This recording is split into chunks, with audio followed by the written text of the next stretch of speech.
Hello everyone, I am back with another lesson. Today we are going to know about the present perfect continuous tense. Present perfect continuous tense is being used every single day. I think present perfect tense without knowing you cannot make sentence or you will not be able to speak properly. So without wasting time, let's get to the point. जैसे यहाँ लिखा हुआ है present perfect continuous. Present perfect continuous से ही पता चल जाता है कि ये tense कैसा है.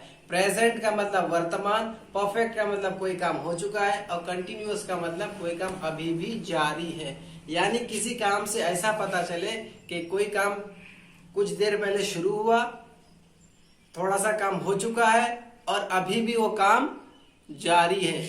मान लीजिए कि कोई काम आपने, मान लीजिए आपको एक पेज राइटिंग लिखनी हो तो आपने 2 मिनट में या फिर 2 मिनट में मान लीजिए 7 लाइन लिखी आपने, तो पूरे पेज को लिखने के लिए आपको अभी भी टाइम चाहिए और अभी भी बचा हुआ है. यानी कुछ काम किया आपने, कुछ काम किया करना अभी भी बाकी है. तो इस स्थिति में आप कौन सा टेंस का इस्तेमाल करेंगे? Present perfect tense. यानी मान लीजिए कि इसी टेंस को आप कहेंगे कि मैं 2 मिनट से लिख रहा हूं, यानी कि अभी भी लिख रहे हैं आप, लिखना बाकी है. ओवरऑल आई मीन टू से इज दैट कि कोई भी सेंटेंस ऐसा पता चले जिससे कुछ देर पहले काम शुरू हुआ, वो कुछ काम हो चुका और कुछ काम अभी भी करना बाकी है, और ऐसी स्थिति में हम प्रेजेंट परफेक्ट कंटिन्यूअस को ही मानते हैं. ओके, और इसमें 2 चीज बहुत अहम है, एक है सिंस, एक है फॉर. जैसे यहाँ लिखा हुआ है, पहले इसकी पहचान समझते हैं. इसकी पहचान क्या है? रहा है, रही है, रहे हैं आदि समय के साथ ये टाइम बताता है. जैसे कि मैं 1 साल से पढ़ रहा हूँ, 1 घंटे से पढ़ रहा हूँ, 2 साल से पढ़ रहा हूँ, 1995 से पढ़ रहा हूँ, जनवरी से पढ़ रहा हूँ, मार्च से पढ़ रहा हूँ, 2 o'clock से पढ़ रहा हूँ, या फिर वो 1 घंटे से आ रहा हो, 1 घंटे से खाना बना रहा है. ये टाइम बताता है. इसमें टाइम जरूरी है. जब टाइमिंग आ जाएगी तो ये प्रेजेंट परफेक्ट कंटिन्यूअस हो जाएगा. अगर टाइमिंग हटा दे तो ये सीधा प्रेजेंट कंटिन्यूअस. जैसे वो आ रहा है तो ही इज कमिंग, यानी ये प्रेजेंट कंटिन्यूअस हो गया. अगर इसमें आप टाइमिंग जोड़ देते हैं, जैसे वो 1 घंटे से आ रहा है तो he has been coming for an hour, ये मतलब टाइमिंग हो जाए तो ये present perfect continuous. Present continuous tense में अगर टाइम जोड़ देंगे तो वो प्रेजेंट परफेक्ट कंटिन्यूअस बन जाएगा. प्रेजेंट कंटिन्यूअस टेंस बिल्कुल अलग है प्रेजेंट परफेक्ट कंटिन्यूअस से. ओके, तो समझने का प्रयास करते हैं. यानी इसकी पहचान होगी रहा है, रही है, रहे हैं आदि समय के साथ, यानी टाइमिंग जरूरी है. इसका रूल क्या होगा?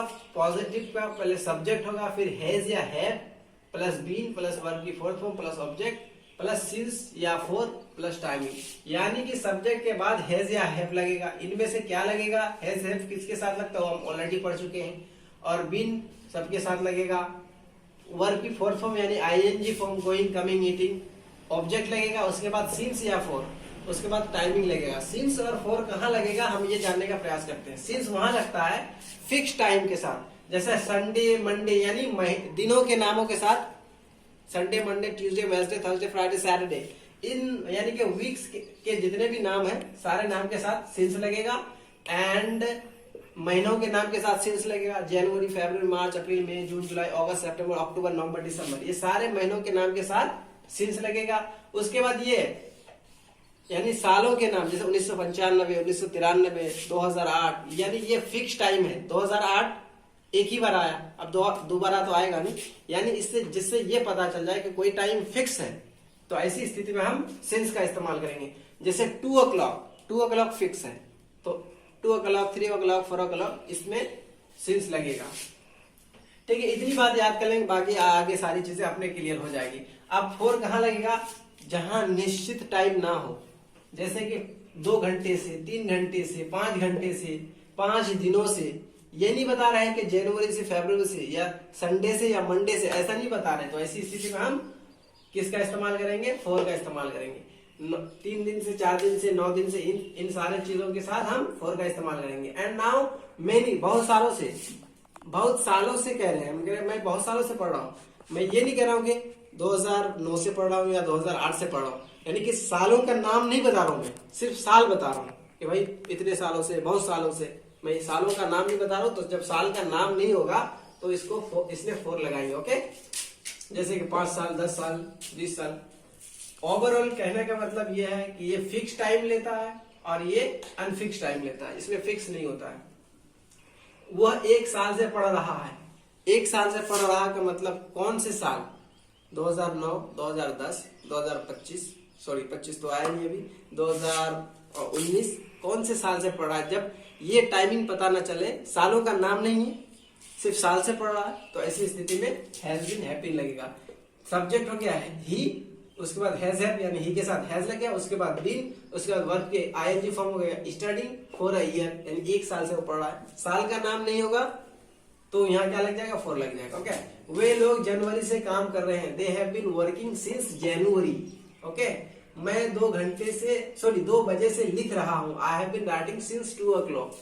2 बजे से, 2 घंटे से नहीं। अगर 2 घंटे से, 4 घंटे से, 5 घंटे से अगर होता तो वहां 4 लग जाता। यहाँ 2 बजे से फिक्स टाइमिंग है, तो यहाँ क्या लगेगा? सिंस लगेगा। ओके, कामरान 2007 से, देखिए 2007 फिक्स टाइम है ना, और क्या 2007 आने वाला है? Obviously not. तो ऐसी स्थिति में हम सिंस लगाएंगे। कामरान 2007 से इंग्लिश बोल रहा है, तो Kamran has been speaking English since 2007। तो इसको हम नेगेटिव में बना सकते हैं। जैसे नेगेटिव में क्या लिखा हुआ है? मैं 2 घंटे से काम नहीं कर रहा हूं। तो सिंपल सी बात, I have not been working for 2 hours। 2 hours है, 2 बजे से नहीं है। अगर 2 बजे से हो जाता अगेन क्या लग जाता है? यहाँ सिंस लग जाता। देखिए इसमें क्या होगा? नेगेटिव में सब्जेक्ट हो जाएगा, फिर हैज या हैव लग जाएगा, प्लस नॉट, प्लस बीन, उसके बाद आईएनजी फॉर्म, प्लस सिंस या फॉर, प्लस ऑब्जेक्ट लग जाएगा, टाइमिंग लग जाएगी, सॉरी। ठीक है, आपको नीचे जो है, नीचे रूल लिखा भी आ रहा है, उसमें आप ध्यान दीजिएगा, पूरी बात क्लियर आ जाएगी। वो मार्च से नहीं आ रहा है, मार्च फिक्स है। ठीक है, he has not been coming since March. Okay, महीनों के नाम, दिनों के नाम फिक्स माना जाता है। 2 बजे से, 3 बजे से, 4 बजे से फिक्स माना जाता है। 3 घंटे, 4 घंटे, 5 साल, 10 साल, 20 साल, बहुत साल, अनेक सालों से, इस तरह की चीजों को अनफिक्स माना जाता है। ठीक है, वे लोग 1 हफ्ते से प्रैक्टिस नहीं कर रहे हैं। They have not been practising for a week. 1 हफ्ते से, ठीक है, ये यानी कि 1 हफ्ते, 2 हफ्ते, 4 हफ्ते, ये भी अनफिक्स माना जाता है। ठीक, इंटेरोगेटिव में क्या होता है? हैज पहले कर दीजिए। क्या तुम 1 साल से अंग्रेजी बोल रहे हो? Have you been speaking English for a year.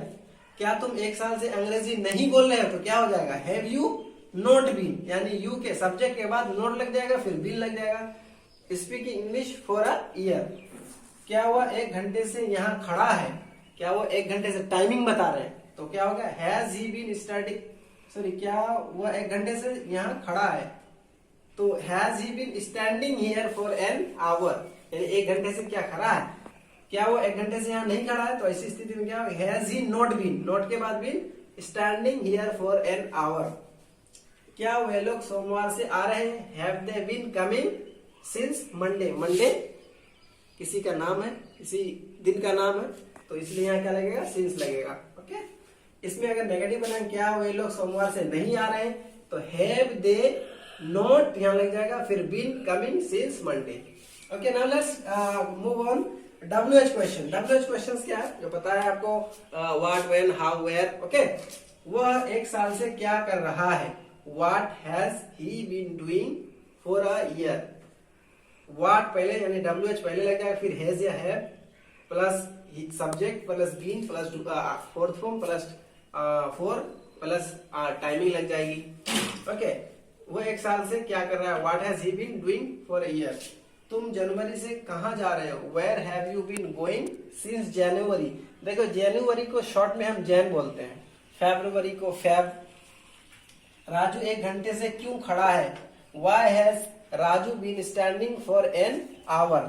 ठीक है, इसका हम नेगेटिव भी बना सकते हैं। तुम 1 साल से क्यों नहीं यहाँ आ रहे हो? Why have you not been coming for a year? तुम मार्च से क्यों नहीं जा रहे हो? Why have you not been going since March? March fix timing है, तो ऐसी स्थिति में हम क्या लगाएंगे? सिंस लगाएंगे। तुम 2005 से काम क्यों नहीं कर रहे हो? Why have you not been working since 2005? वो 1 साल से स्कूल नहीं जा रहा। He has not been going to school for a year.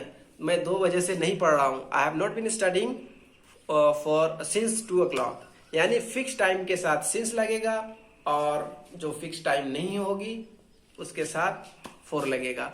और कौन सा टाइम फिक्स माना जाता है, कौन सा अनफिक्स्ड माना जाता है, you have already known, I have already taught you.